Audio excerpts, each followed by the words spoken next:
can be taught by anybody. Gary Hamel can talk on innovation. Clayton Christensen can talk on innovation. Yours truly also can talk on innovation. The title is the same, right? Who speaks on it is more important than what he or she speaks. For example, this entire concept of bottom of the pyramid, right? If C.K. Prahalad speaks on it, it is different from any one of us speaking.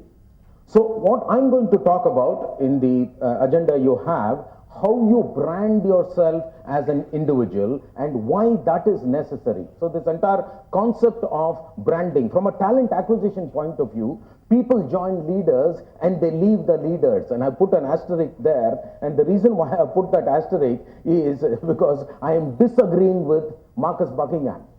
Marcus Buckingham actually said that people join organizations and they leave managers. The twist that I'm putting is, I'm recruiting a lot of people in my organization. All of them, they first look up my LinkedIn profile. Who are they going to work for? That is what they're looking at. You know, when I was interviewed about 2 years ago, or a little more than 2 years ago, by my chairman, one of the things he said is, don't work for the organization. I said, wait a minute, I thought we are talking about the organization. He said, no, work for me. It's very, very important for us to recognize that people work for people. And in the HR industry, we unfortunately have not got that entire paradigm together. From a hiring point of view, I just wanted to give you this particular twist. Some leaders often whine to me, this is what Jeffrey Gitomer said, that there are no good people out there, or they say good people are hard to find. Whereas I say there are plenty of good people out there, they're just not working for you.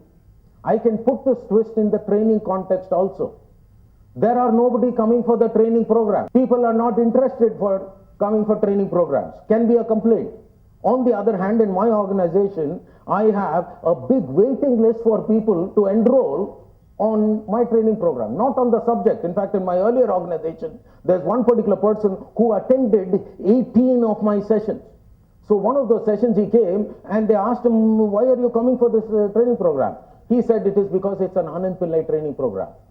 So they said, wait a minute, yeah, I mean, you want to attend a course on strategy, you attend a course on whatever, you don't attend a course on Anand Pillai. But he said, listen, I'm attending this because I'm coming into this entire scenario because of this person. So the paradigm shift that we will have to get into, HR professionals have to move from employer branding to employee branding. And that is where we need to get. So the outline of what I'm going to speak about is basically fourfold. The first one is, what is the need for significance? What is the identity, this whole concept of identity management, what and why of the personal brand, and of course 7 steps to building your personal brand.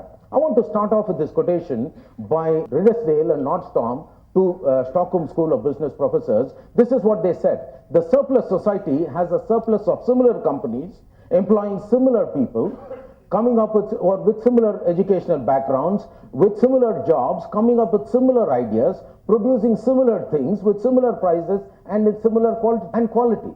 Into this world, we are asked to make a difference. So the question that we need to ask is, do we have a unique identity in the marketplace? Do we have unique identity as a trainer, as a teacher? I want to talk to you about the identity crisis. I don't know how many of you know this story, which is about 10 years ago. In the year 2003, two Iranian twins in Singapore, they were co-joined in the head. You are an identical twin, you are not the same. So when they went in for the surgery, because of the near fatal nature, not near fatal, actual fatal nature, everybody advised them to not go for the surgery.